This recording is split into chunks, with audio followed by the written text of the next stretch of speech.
doctor Alejandro Escope. Hoy empezamos dentro de este módulo de oncología infantil. Vamos a hablar sobre tumores del sistema nervioso central.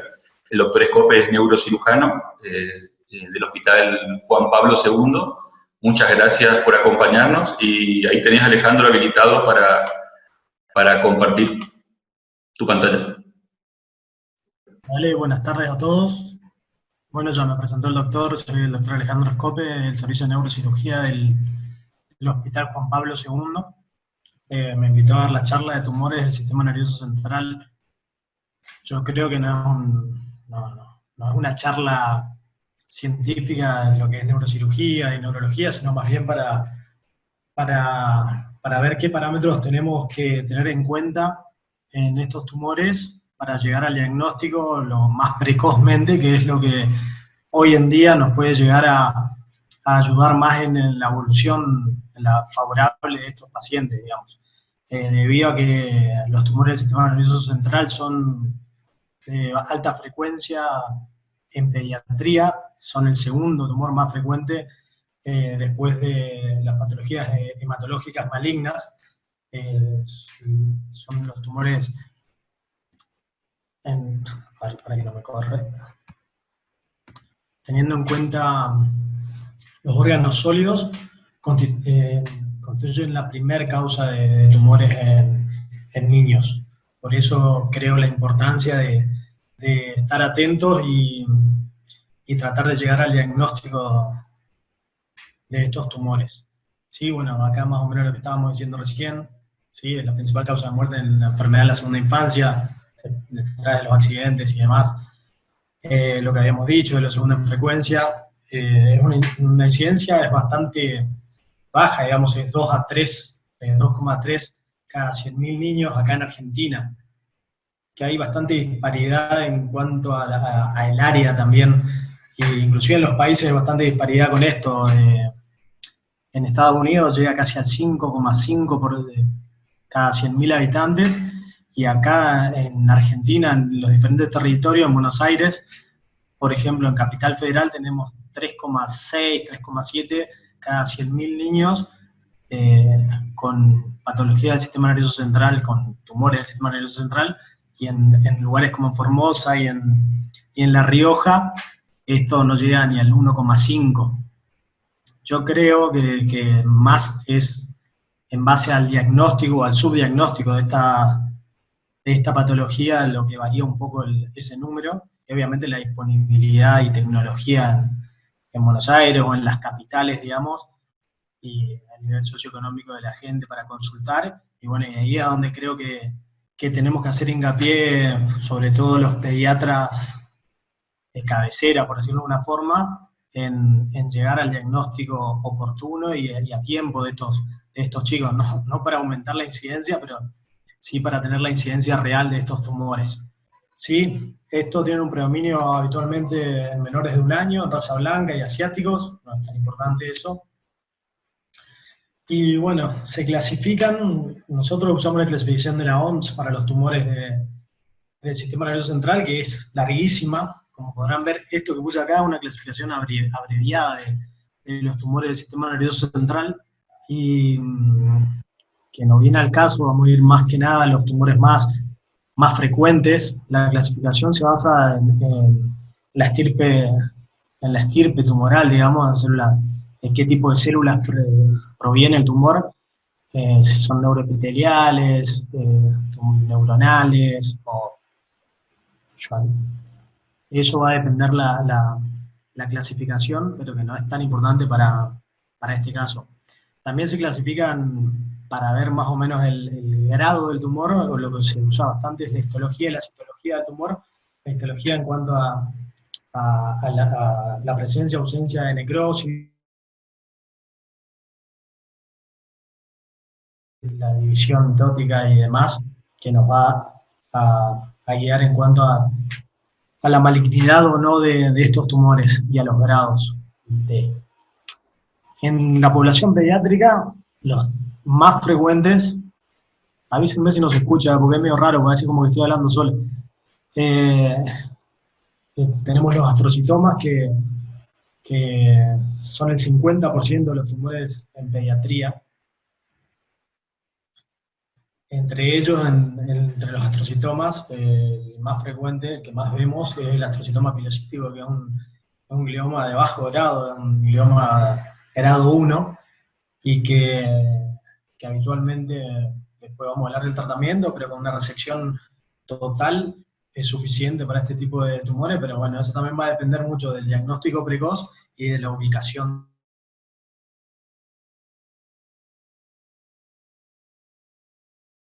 Pero bueno, es importante también que sepamos cuáles son los más frecuentes. Del 50% de los astrocitomas, los que le siguen son los meduloblastomas, que aproximadamente son el 25% de los tumores que aparecen en la población pediátrica, son los que habitualmente vemos más, porque son tumores que habitualmente se originan en el cuarto ventrículo, producen la mayoría obstrucción al flujo del líquido cefalorraquídeo, y es lo que da la clínica, que habitualmente produce hidrocefalia, descompensa al paciente, y es por lo que consultan habitualmente estos pacientes ya en tumores bastante grandes, digamos. Los terceros en frecuencia, que en realidad a veces hablamos del tercero del ependimoma como tumor en sí, digamos, como tumor solo, por decirlo así, que abarca el 10% de los tumores de pediatría, pero ubicamos en general un tercer grupo a los tumores intracraneales inespecíficos. En realidad, inespecífico es la otra gran variedad que tenemos, puede ser cualquiera. Los que habitualmente vemos son craneofaringiomas, meningiomas, se ven en chicos también, es raro, pero se ve entre los germinomas, son los tumores germinales que también se ven bastante y que producen una clínica especial, y el diagnóstico habitualmente es más difícil porque están ubicados en la glándula pineal, y que es un lugar de un acceso quirúrgico bastante complejo, tanto para biopsia como para cirugía. Después ya vamos a hablar un poco de cómo a veces se llega al diagnóstico de esos tumores, pero hay que tenerlos presentes a los germinomas. Bueno, si bien no se sabe la causa de los tumores, de por qué aparecen los tumores, sí lo que tenemos son factores que predisponen a tener estos tipos de tumores. Entre varios factores que se nombran habitualmente, hay dos que son factores predisponentes más concluyentes, diría yo, entre los que están las radiaciones ionizantes. Las radiaciones ionizantes en general, sí, hay varios estudios en ciertas patologías más viejas o anteriores, digamos, en la mayoría de los lugares nombran a las radiaciones ionizantes en tratamientos para antes, en los años 50 aproximadamente, se utilizaban para el tratamiento de la tenia capitis, y en estudios posteriores, 20 o 30 años después de ese tratamiento, se vio el aumento de los tumores del sistema nervioso central. Obviamente ya accede a la pediatría ahí, pero sí hay que tener en cuenta las radiaciones ionizantes en ese sentido. También en los que sí podemos ver nosotros son en pacientes que fueron tratados con radioterapia en leucemias linfoblásticas, que a veces se hacían la radioterapia quizás antes de tiempo, o preventiva se dice. Se vio que a los 7 o 9 años aparecían tumores relacionados a estas radiaciones. Son los ejemplos por ahí más claros. Pues los otros tipos de radiaciones por ahí no son tan concluyentes en presentar predisposición para este tipo de tumores. Lo otro, y que sí por ahí tenemos que tener más en cuenta y tener más control en este tipo de pacientes, son los síndromes genéticos, digamos, que eso sí seguramente muchos de ustedes controlan y hacen el diagnóstico. Hay que tener en cuenta que muchos de ellos se relacionan con tumores del sistema nervioso central, están asociados. Entre estos tumores, entre estos síndromes genéticos, los que más por ahí estamos familiarizados a escuchar son las neurofibromatosis, tanto la tipo 1 como la tipo 2, que bueno, ustedes sabrán que las neurofibromatosis uno ve las manchas color café, se pueden ver neurofibromas o schwannomas, muchas veces también son pacientes que son sometidos a biopsia por pequeños nodulitos subcutáneos y terminan siendo schwannomas, y a partir de ahí uno por ahí lo revisa mejor y ve esas manchas color café y demás, y hay que tener eso en cuenta para diagnosticar a estos pacientes, hacer un estudio genético. Ahí están las alteraciones genéticas que uno ve en esos síndromes, que por ahí tampoco viene al caso de la charla, pero sí saber más o menos que la neurofibromatosis tipo 1 tiene predisposición a asociarse o a dar tumores del sistema nervioso central. La tipo 1, astrocitomas, glioma del nervio óptico. En la neurofibromatosis tipo 2, que parte del diagnóstico se da por la presencia de los neurinomas del octavo par bilaterales, digamos. Después, bueno, los ependimomas y los meningiomas también están relacionados a esto. En la esclerosis tuberosa vemos bastante los astrocitomas de células gigantes subependimales, y muchas veces los diagnosticamos por hidrocefalia. A veces obstruyen el acueducto de Silvio, la salida del tercer ventrículo, y producen hidrocefalia por este tipo de tumores, digamos. También de muy difícil acceso neuroquirúrgico, digamos, pero sí por ahí se puede solucionar con una válvula, por lo menos la parte aguda. Después otros más raros, como el difraumeni, bueno, más raro para mí, quizás para ustedes no tanto, que están relacionados con glioblastomas, astrocitomas, medulloblastomas. Son quizás los más importantes, y bueno, lo que sí vemos y se ve bastante en el von Hippel-Lindau, los hemangioblastomas del sistema nervioso central, y que se relacionan a hemangiomas en diferentes partes del cuerpo, y sobre todo en riñón, no en el pediátrico, pero en mi consultorio particular tengo un chico, que no es tan chico, tiene como 2 metros, pero que tuvo hemangioblastomas en cerebelo, en médula, en cervical, tiene en el riñón, tiene en el hígado. Así que si tienen un paciente con alguno de estos síndromes diagnosticados o sospechas, los controles tienen que ser un poco más exhaustivos y pensar que puede tener un tumor en el sistema nervioso central. No importa cuál será el tumor, pero sí tenerlo en cuenta para poder hacer el diagnóstico precoz y poder tener un tratamiento más adecuado. Entre los factores predisponentes no concluyentes, que a veces por ahí se habla de algunas cosas que en realidad no hay estudios que avalen esto, están, bueno, la historia familiar. Hay alguna familia que por ahí tienen predisposición a tener meningioma, sobre todo, pero tampoco está muy, muy comprobado eso. Sí, en la inmunosupresión, a veces, como todos sabemos, en pacientes con el síndrome de inmunodeficiencia adquirida pueden tener linfomas en el sistema nervioso, que por ahí es lo que más vemos relacionado a eso, pero bueno, no es muy concluyente eso. Y las exposiciones ambientales, que por ahí se habla, o se habló un tiempo en adultos sobre todo, y salió en el diario y demás, que el celular estaba relacionado o predisponía a tener gliomas de alto grado en el cerebro. La verdad que no son concluyentes. Creo que todo el mundo tiene el celular, muy difícil hacer un trabajo al respecto, porque no tenemos con qué comparar. Todo el mundo usa, unos más, otros menos, pero hoy en día todo el mundo usa celulares, pero no se vio que esté relacionado con eso, ni con líneas de alta tensión, con el traumatismo del cráneo. También en un momento dado también se pensó que por ahí chicos con traumatismo de cráneo repetido podían tener algún tipo de predisposición a tener tumores del sistema nervioso central, pero no, tampoco factores dietéticos. Y bueno, ahí hay un dibujito de un chupete, porque también en algunos artículos por ahí nombraban como la nitrosamina o la nitroseurea, que se ve en el látex, con el caucho látex. Hay muchos de estos chupetes son de caucho látex, y que predisponían a tener tumores del sistema nervioso central. La verdad que nada de eso está muy comprobado ni es muy concluyente.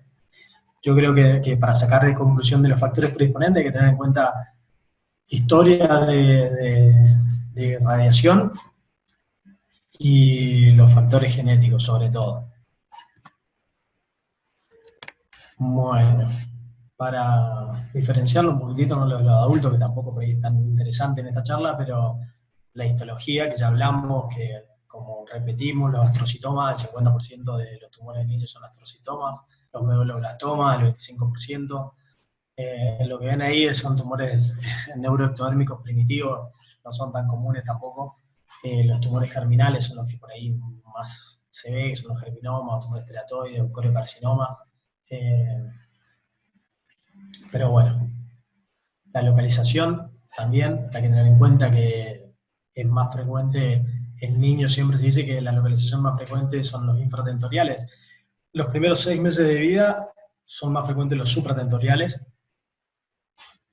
Después sí, ya los infratentoriales, no es tanto la diferencia, igual es aproximadamente el 55% son infratentoriales y el 45% supratentoriales. Y bueno, tiene una predilección por la línea media, eso más que nada por el desarrollo y demás. Y bueno, la forma de presentación clínica en los chicos, ahora vamos a hablar un poco de esa parte, que es por ahí lo que más me interesa que se lleguen o se acuerden de esta charla, porque es de la forma que más nos pueden ayudar a nosotros a no tener más pacientes, digamos, porque nadie quiere que un chico tenga un tumor del sistema nervioso central, pero sí a detectar todos los chicos que tengan y puedan ser tratados más a tiempo y tener una mejor sobrevida. Y bueno, estos tumores, tanto los astrocitomas no tanto, pero el medulloblastoma y ependimomas se diseminan bastante por el neuroeje, y ya vamos a ver qué estudios se pueden hacer para advertir eso y mejorar el tratamiento. Bueno, la presentación clínica, obviamente en los chicos sabrán que es bastante más difícil llegar al diagnóstico en la población pediátrica, porque no saben referirlo a la clínica muchas veces, obviamente al principio no. Es muy inespecífico lo que podemos ver en un niño. Siempre en el lactante es muy importante el perímetro cefálico. Bueno, vemos muchos chicos por ahí con macrocefalia que nos derivan, que yo creo que para detectar algo de esto hay que tener también bastante en cuenta en cuanto a las macrocefalias constitucionales. A veces caen los chicos al consultorio con el papá cabezón, el espléndido con la fontanela normales, un poco cabezón y ya vienen. No hay que exagerar quizás con eso, pero sí por ahí tener en cuenta el seguimiento del paciente, si va creciendo más rápido de lo habitual, si está muy fuera de los percentilos y demás, la fontanela, ver que no estén muy tensas, eso sobre todo en lactantes, ver que no estén irritables, con vómitos, que cambie la personalidad, por decirlo, si bien no es que tiene personalidad, pero por ahí son chicos tranquilos, que empiezan a llorar más de lo común, que son llantos inconsolables, vómitos y demás. Hay que tener en cuenta esta patología. Después en los chicos más grandes, sí, por ahí que se puedan quejar de cefalea, las cefaleas a tener en cuenta, por ahí en estos chicos hay muchos chicos con migraña, digamos, o sea que obviamente que eso lo vamos a saber con el tiempo, si son migrañosos o no, pero habitualmente cuando un chico viene con dolor de cabeza, si es un dolor de cabeza que no cede fácilmente con analgesia y demás, casi siempre le hacemos algún estudio para descartar, pero sobre todo hay que tomar en cuenta, por ahí no hay la disponibilidad de hacer una tomografía y demás, y por ahí se puede hacer un seguimiento y control, y tomar en cuenta cefaleas que se den durante el sueño, que lo despierten al chico, digamos, con el dolor de cabeza, que se relacionen con otros síntomas, ya sean vómitos, que estén confusos, de vuelta, cambio de personalidad. Después más adelante vamos a ver, o eso en realidad están síntomas inespecíficos, los puse así para hablar sobre todo del retraso madurativo, o no tanto retraso, sino el retroceso madurativo. A esos chicos que venían sin ninguna alteración escolar o del desarrollo y empiezan como a retroceder. En esas situaciones hay que tomar más en cuenta a la cefalea, que es un síntoma bastante inespecífico, más si está relacionado con vómito, y bueno, ya el papiledema, eso ya se ve en un fondo de ojo, necesitamos por ahí ayuda de la oftalmóloga para eso.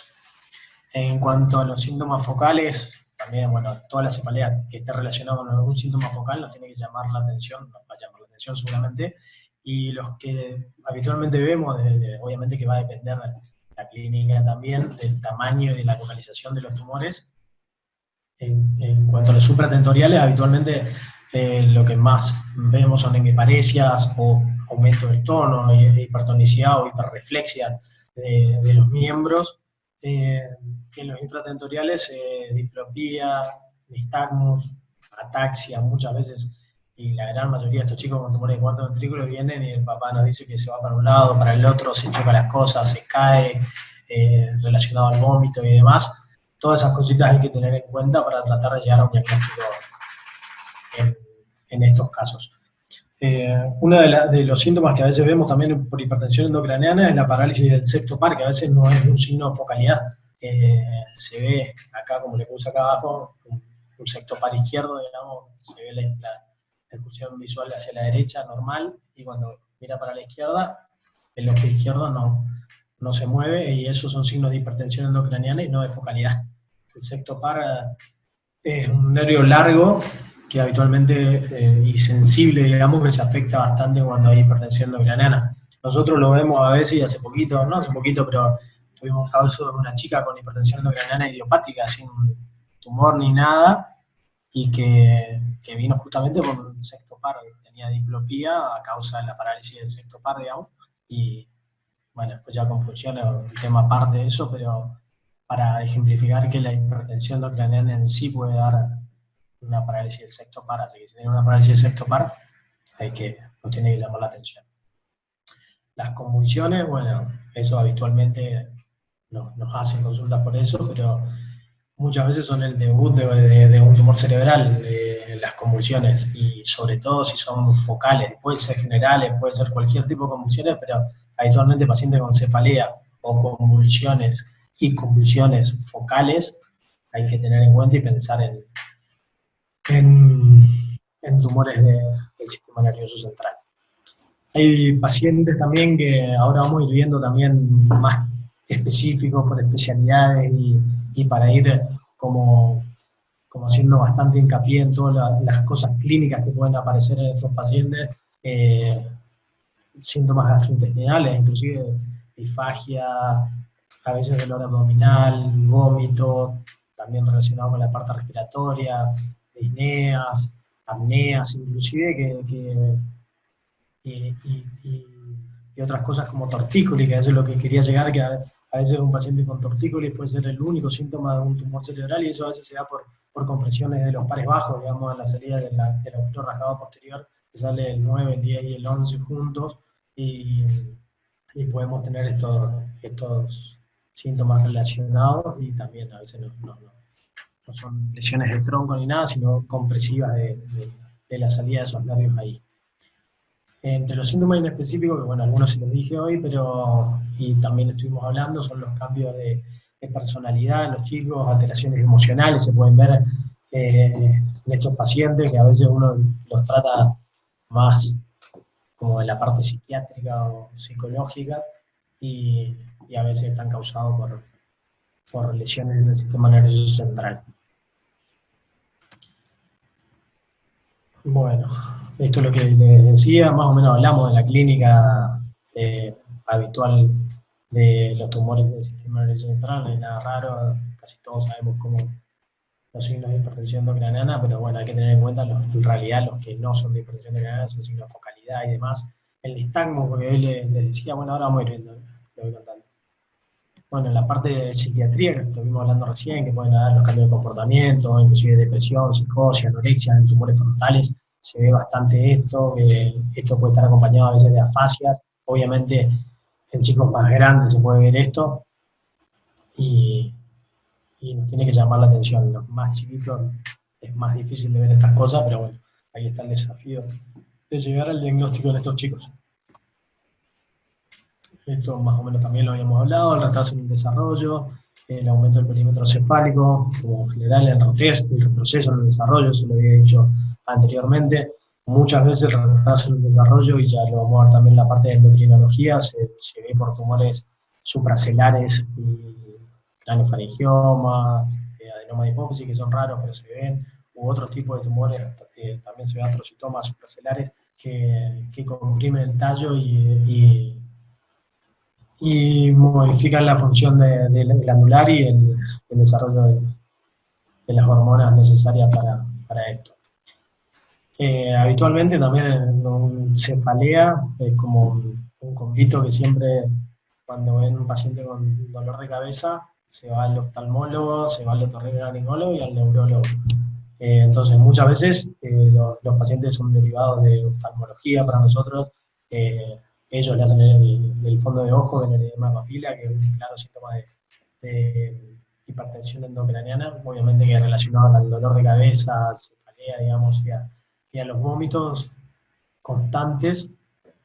Constante le digo porque no cualquier dolor de cabeza y vómito vamos a interpretar como un síndrome de hipertensión endocraniana. Habitualmente uno toma en cuenta cuando esto es un síntoma persistente y persistente, habitualmente lo tomamos como un dolor de cabeza más de 4 semanas, con vómitos más de 2 semanas, para tener en cuenta esto, porque si no, vamos a pensar, casi todos los chicos tienen un tumor cerebral, pero no es así. La disminución de la agudeza visual, esto es importante y también muy difícil en chicos, porque muchas veces, obviamente, los padres no se dan cuenta. En eso está el rol del pediatra, por ahí en darnos cuenta o tener algunos parámetros y ver la agudeza visual del chico, la diplopía, a veces el parálisis del cuarto pal, el estrabismo, también parálisis de nervios craneales, que puede ser por focalidad, digamos, tumores de tronco. Y bueno, el efecto en el campo visual, que bueno, por compresión directa de las vías ópticas. En lo que es el nistagmus, eso muchas veces en tumores obviamente de fosa posterior y de tronco lo vemos, pero hay veces, y nosotros tuvimos un caso, yo no puse el caso clínico acá para no cansarlo, pero tuvimos un caso de un cráneo faringioma, un chiquito entró por guardia, lo trajo el padre porque vio que se le movía el ojito, tenía nistagmus.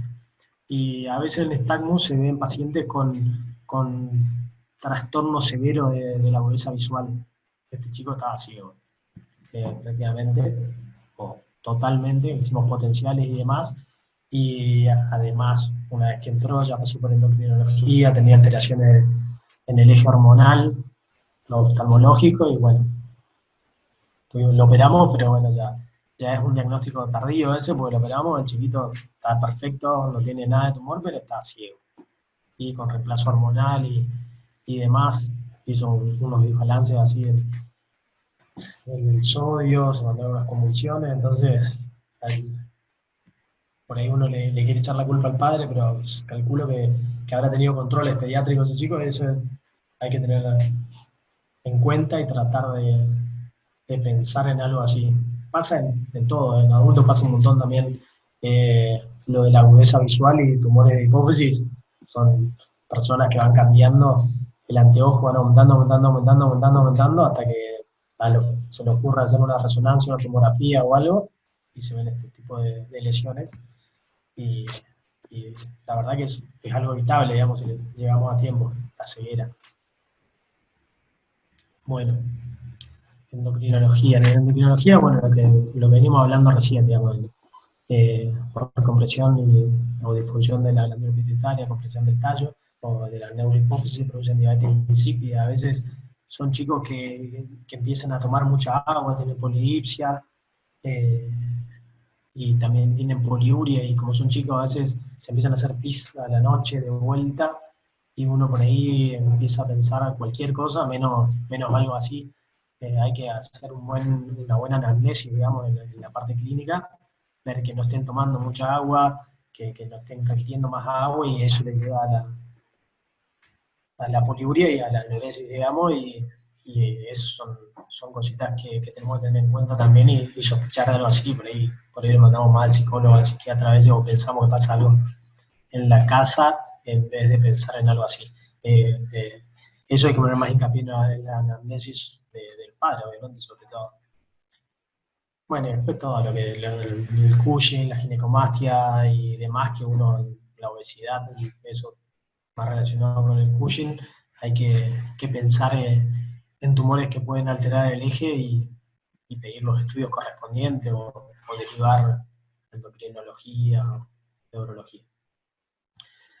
Hoy ya les había comentado lo de la parte gastroenterológica, o sea, no es normal que un tumor en el sistema nervioso central produzca dolor abdominal, pero se puede tener en cuenta que por compresión del nervio vago podemos tener síntomas gastrointestinales, puede causar dolor abdominal, náuseas, vómitos, disfagia, reflujo y demás. Acá sí les puse una pacientita, digamos, que que tenemos ahora internada, para que vean un tumor de tronco. Ahora se los muestro que ella entró en realidad por una hemiparesia, evaluada por guardia, es como que tenía 24 horas de evolución de una hemiparesia o paresia braquial sobre todo, y por ahí evaluándola más a fondo, una vez que tiene alteraciones en el pie, un pivot o una hipertonía, que no se dio cuenta, la madre tampoco, y quizás tampoco se fue a los controles médicos, entonces ya llegamos a esta evolución de lesión. Difícil de tratar, al margen de que sea una lesión de bajo grado, por localización se comporta como un tumor maligno.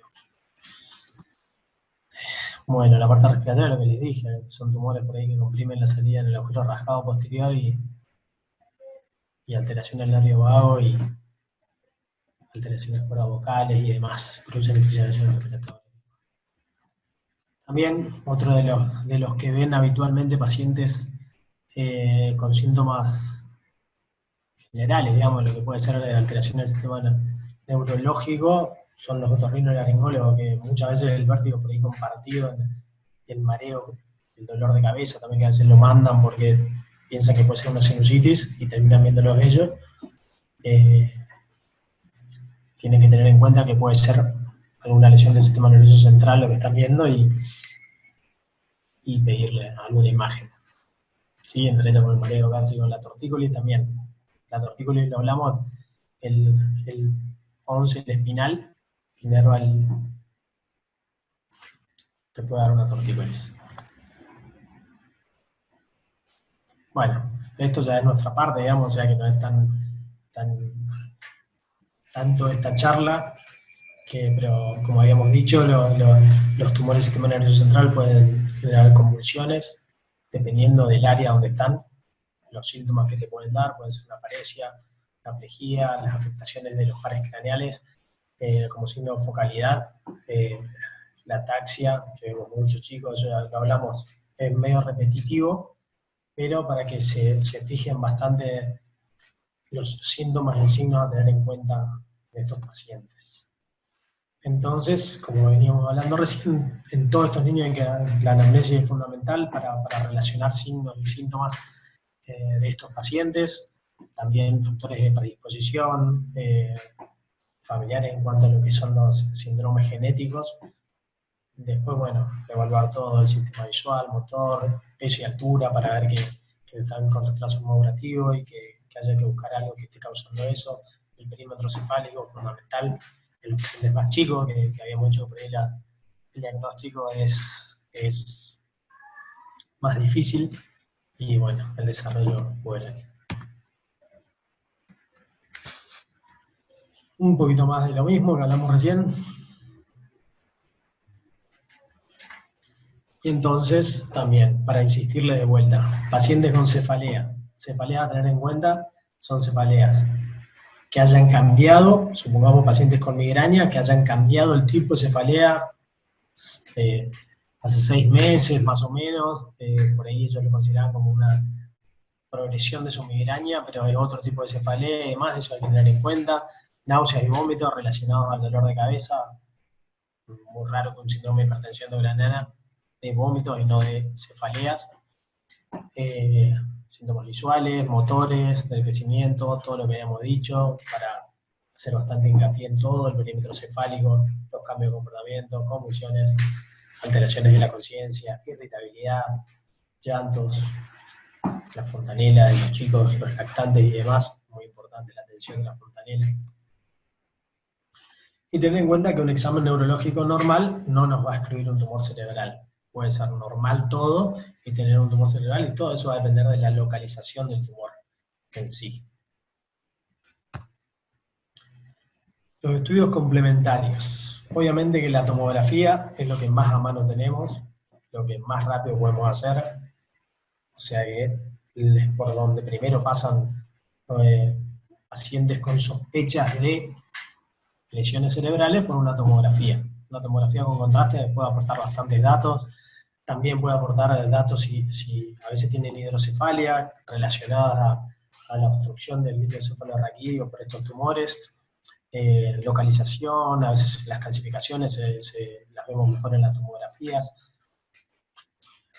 aporta bastantes datos, pero hoy en día con la resonancia es donde terminamos haciendo el diagnóstico definitivo, que obviamente aporta muchísimo más datos. Ahí puse ventaja y desventaja. La verdad que las desventajas de las resonancias son más que nada la disponibilidad de la resonancia. Son chicos chiquitos que no se quedan quietos, entonces habitualmente, o casi siempre, las hacemos con anestesia, turnos de resonancia, turnos de anestesia y resonancia, son todas cosas que a veces nos complican obtener una resonancia a tiempo, digamos, y por ahí nos retrasan el diagnóstico de estos pacientes.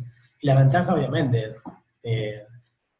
al ser un estudio multiplanar, la localización del tumor, a veces hay tumores pequeños que en tomografía no se ven, sobre todo de tronco, de fosa posterior. Ya sabemos que la tomografía no tiene muy buena resolución en la fosa posterior, necesitamos la resonancia. Y también para los diferentes tipos de tumores o diferentes tipos de lesiones en la resonancia, los gliomas de bajo grado en resonancia, en tomografía, a veces no se ven, o a veces vemos algún borramiento de surco que nos hace sospechar y demás. Inclusive en la resonancia, en el T1, no vemos nada y nos basamos más en el FLAIR, que es una secuencia de resonancia en donde se ve el brillo y vemos, estimamos que es un glioma de bajo grado, y ahí vemos qué podemos hacer con eso. También más abajo está la espectroscopía o las resonancias funcionales. Son cosas no tan nuevas, digamos, pero sí se puede decir que son nuevas. Hoy justamente hablábamos del servicio de si lo usábamos, no lo usábamos mucho.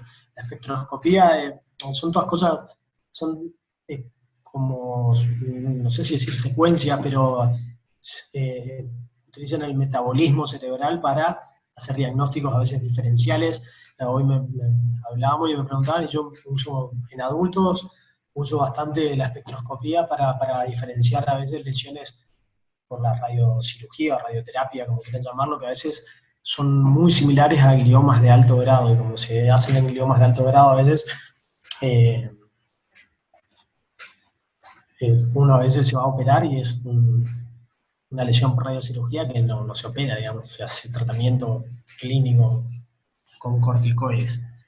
Y la resonancia funcional nos aporta bastante datos también, dependiendo de la localización del tumor, de áreas elocuentes y funcionales del cerebro para tenerla en cuenta en la cirugía.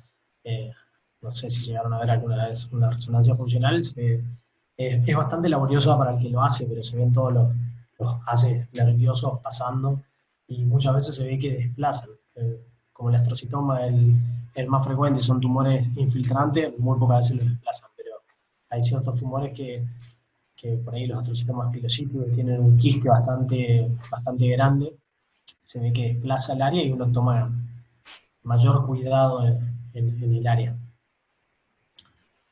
Y bueno, la resonancia también para evaluar el secundarismo, eso la habíamos dicho, que estos tumores se metastasizan, digamos, por el líquido cefalorraquídeo y van al neuroeje. Entonces vemos a veces metástasis de meduloblastomas y demás, o ependimomas en médula.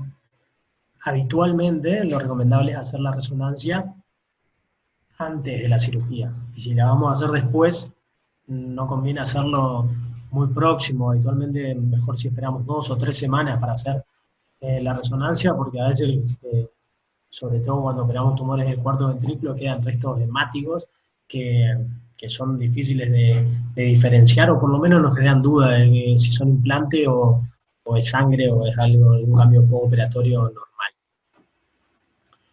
En cuanto a lo que es la angiografía o las angioresonancias, habitualmente la angioresonancia en un tumor en sí, a veces lo hacemos para dar la vascularización y demás, o sobre todo para hacer diagnósticos diferenciales de tumores, pero la angiografía la usamos más que nada para a veces embolizar tumores muy vascularizados, sobre todo los hemangioblastomas, que que a veces que nos embolicen nos hace un poco más sencilla la cirugía, que en realidad no es para facilitarnos a nosotros, sino para el mejor manejo, disminuir el sangrado intraoperatorio y la evolución del paciente, claro. Ahí PL, nunca. En realidad, bueno, no es tan así, digamos. Eh, Muchas veces nos preguntan, o también nosotros tenemos dudas en funciones lumbares en tumores del sistema nervioso central, de cerebro, digamos, y la verdad que no es que está contraindicado. Eso hay que evaluar en cada caso, inclusive hasta a veces la punción lumbar es necesaria para esto que hablamos, para estudiar células en el líquido cefalorraquídeo, células neoplásicas, digamos, para ver que no esté diseminándose por el neuroeje. Y muchas veces también nos ayuda al diagnóstico. Hay tumores germinales, sobre todo, por ahí se ven tumores en la glándula pineal, que me decía que es un área de muy difícil acceso, sobre todo porque está rodeada de vasos, de senos venosos importantes, de arterias importantes. Entonces, la verdad es que es difícil, y a veces, al ser un tumor benigno y tener que abordarlo y lesionar algo y dejarlo secuelado por un tumor benigno, no vale la pena. Y además son tumores que responden muy bien al tratamiento médico, a los rayos y a la quimio. Entonces, muchas veces en algunos protocolos oncológicos decían que si tenemos lesiones en el medio del neuroeje, en supracelares, pineales, a veces en tronco, hacer una punción lumbar y pedir marcadores como alfa-fitoproteína, la subunidad beta de la gonadotrofina coriánica humana, que es lo que se pide, el carcinoma embrionario, el aumento de alguno de estos, por ahí se podía hacer el tratamiento directamente. Así que PL nunca lo puse entre comillas por eso, porque no es tan así. Sí, si tenemos síndrome de hipertensión endocraniana o hipertensión endocraniana por un tumor, no conviene hacer una punción lumbar. Ante la duda, obviamente no. Los potenciales evocados, en realidad, sí, pues los podemos pedir, más que nada potenciales visuales, solemos pedir para esto. Y bueno, los marcadores tumorales es lo que habíamos hablado recién. En las punciones lumbares a veces nos ayuda bastante en hacer el diagnóstico. Cualquier duda que tengan me avisan, no sé si están hablando por chat y eso, no estoy leyendo porque si no se me ocupa la pantalla. Y bueno, en base al tratamiento, a la disponibilidad del tratamiento que tenemos, la cirugía, obviamente que siempre tenemos que tener en cuenta la localización del tumor para ver si son posibles de cirugía o evaluar el riesgo-beneficio por ahí de la cirugía o biopsia en estos pacientes, que son pacientes chicos, por ahí dejarlos secuelados no es lo mejor, pero la cirugía habitualmente es necesaria, digamos, tanto para el diagnóstico de estos pacientes como para producir masa tumoral, el volumen tumoral, y que respondan mejor a los tratamientos posteriores, digamos, la radioterapia y la quimioterapia. También, obviamente, que la cirugía muchas veces la necesitamos también para otras cosas que aparecen en estos tumores, que es la hidrocefalia, que vemos bastante frecuentemente asociados, y a veces hay que ir a poner un drenaje ventricular, poner una válvula pre-cirugía, que también hay que evaluar ahí la localización del tumor, porque a veces uno pone un drenaje o una válvula como para salir del paso, justamente por lo que hablábamos anteriormente. A veces tenemos tomografía y la resonancia la tenemos a los 5, a los 7 días, y no nos da tiempo, digamos, entonces hay que poner una válvula o un drenaje. Hay que tener cuidado con eso porque muchas veces se hacen hernias ascendentes en tumores de fosa posterior, que por ahí uno no toma en cuenta, y en el afán de solucionar la hidrocefalia le pone y pasa eso y se complican más. Obviamente que eso es más de nuestra parte, del neurocirujano y demás. En algunos lugares, en el Garja, inclusive, en el tiempo que estuve ahí, hacían en tumores grandes del cuarto ventrículo, previo a la cirugía, le hacían una tercera ventriculostomía endoscópica. Vendría a ser como un bypass del líquido, muchos sabrán que otros no, pero es una cirugía que que no es muy compleja, digamos, si uno sabe la técnica, si tenemos la instrumentalidad, no es muy compleja, no lleva mucho tiempo, evitamos tener un catéter o esto que le dije antes de la lesión supratentorial, o dejar un catéter o poner una válvula que quizás en la cirugía después tengamos un pequeño sangradito intraventricular y nos tape la válvula, tenemos que ir a sacar la válvula, o que no la necesite la válvula, que después de operado no necesite la válvula y tenga que tener la válvula, con las complicaciones que conllevan eso, sobre todo infecciosas, digamos. Entonces, la tercera ventriculostomía neuroendoscópica es un buen recurso para solucionar esta hidrocefalia en estos pacientes. Entonces, la cirugía hoy en día, con todas las técnicas, lo que hablamos un poco antes de las resonancias funcionales, las microcirugías, las cirugías endoscópicas, la disponibilidad de tecnología como tenemos ahora, digamos, el neuronavegador, acá es difícil a veces de contar con el neuronavegador. Estuvimos luchando bastante el año pasado, sobre todo para ciertas lesiones, para tener un neuronavegador. El neuronavegador es como un aparato que se carga la resonancia que tenemos del paciente, y con ciertos puntos craniométricos, se marca, tiene un puntero, como láser, por decirlo así, que marca la punta de la nariz, el ojo y demás, y demás, y demás, y representa la resonancia como si estuviésemos haciendo la resonancia intraoperatoria, que es otra cosa que ahora se los digo, pero como si estuviésemos haciendo una resonancia en ese momento, entonces podemos localizar bien las lesiones, sobre todo lesiones de tronco o biopsias. Se puede hacer biopsia por neuronavegadores. En otros lugares ponen hasta los catéteres intraventriculares, los neuronavegadores, un neuronavegador por quirófano y demás. Eso es lo que se debería hacer, pero bueno, acá hacemos lo que tenemos disponible, digamos. Obviamente con esto uno reduce bastante la lesión de tejido cerebral sano, digamos. Es bastante por ahí difícil de entender para otros especialistas qué es lo que ve uno en la cirugía, digamos, del cerebro. Uno muchas veces agarra una resonancia, una tomografía, con una mancha blanca, y ahí está el tumor.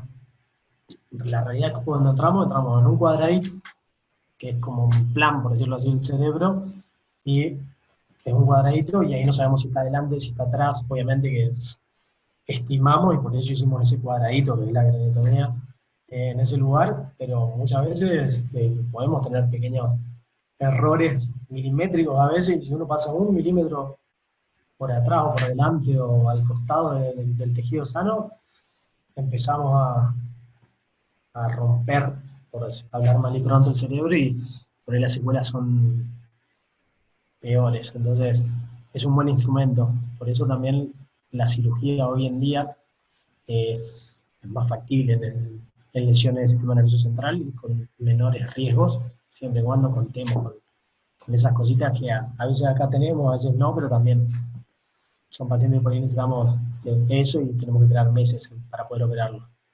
Y terminamos operando de forma convencional. En la radioterapia también, la radioterapia, bueno, hablamos que es un factor predisponente para los cánceres del sistema nervioso central. Sabemos que la radioterapia es buena para esto, pero puede ser mala para otras cosas. Y actualmente se usa bastante la radioterapia hiperfraccionada o la radiocirugía estereotáxica, y se irradia solamente el lecho del tumor y pequeñas áreas adyacentes, digamos, porque son, como habíamos dicho, tumores infiltrantes, y así se evitan la irradiación del cerebro total, como se hacía antes, o se sigue haciendo, a veces depende de la patología, y evitar posteriores. A veces son tumores de bajo grado y la sobrevida es bastante buena, se evita eso. Y bueno, la quimioterapia, que ahora se está usando cada vez más y tiene mejores resultados. Ya sabemos que la barrera hematoencefálica es un gran impedimento a veces en algunos tratamientos, y en la quimioterapia también, pero hay cosas que están funcionando bien ahora, y también se está usando mucho la biología molecular del tumor, es lo que también se dice o se va a venir una clasificación de la OMS también basado en esto, porque muchas veces tenemos pacientes con astrocitoma anaplásico que vive 2 años y tenemos otro con astrocitoma anaplásico que vive 9 años. Por ahí no nos explicamos cómo es, pero muchas veces tienen en la biología molecular o colesiones o receptores de membrana que hacen que sean más respondedores a la quimioterapia, digamos, que a otros tumores, y eso a veces es la causa de la respuesta o no, de la sobrevida o no de estos pacientes. También la cirugía, la citorreducción o la resección total de la cirugía siempre obviamente está acompañada a mejores resultados y mayor sobrevida en estos pacientes. Bueno, como conclusión, para no cansarlos tanto, ya dijimos que si bien es una enfermedad de baja frecuencia en general, tiene una alta humor y mortalidad, por lo tanto, las estrategias diagnósticas y terapéuticas tenemos que acercarlas lo máximo posible y que tengan gran especificidad para poder llegar al diagnóstico, hacer un tratamiento correcto, que como habíamos dicho, cirugía con la resección total o subtotal, y rayos X andan muy bien. No es grande la sobrevida, a los 36 meses del 46%, y el menor de 1 año se achica 38% de esto, cuando son tratados antes. Y bueno, como dijimos, el pronto diagnóstico y el tratamiento adecuado puede mejorar la evolución de estos chicos. No sé si les quedan alguna duda, por ahí me olvidé de algo, de alguna duda que tengan. Acá estoy disponible.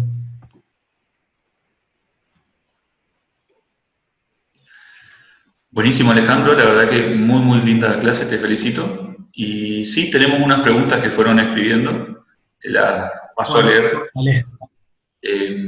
Acá preguntan sobre enfermedades neuroectodérmicas tipo neurofibromatosis, esclerosis tuberosa, si hay alguna recomendación con respecto a la periodicidad de la detección sistemática de los tumores del sistema nervioso central. Y habitualmente le hacemos controles cada 6 meses a los pacientes con este tipo de síndromes genéticos, y en realidad vamos viendo la parte clínica para no tener que hacerle una resonancia o una tomografía cada 6 meses.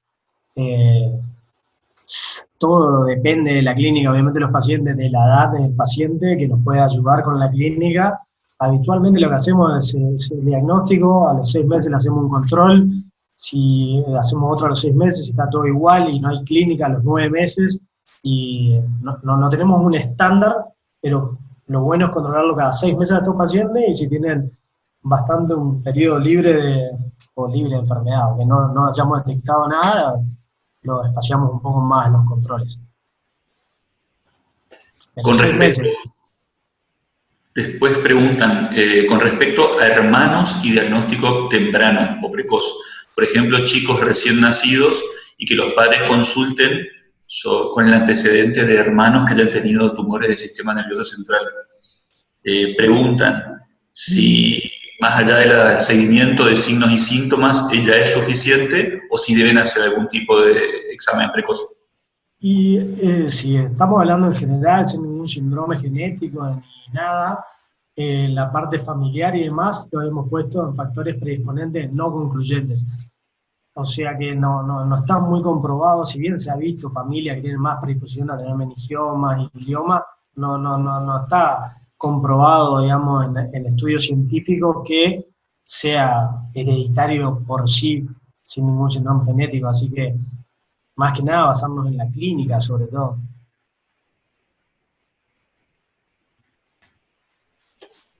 Perfecto. Bueno, si no tenemos más preguntas, muchas gracias, Alejandro. Muy buena la charla de hoy. Y los invitamos a continuar la semana que viene con el módulo de oncología infantil, cerrando este módulo con la doctora Gladys Gutiérrez, cuándo sospechar cáncer en el niño. Muchas gracias, Alejandro. Bueno, nada, gracias a ustedes por la atención. Y nos vemos la próxima. Muchas gracias a todos. Chao, hasta luego.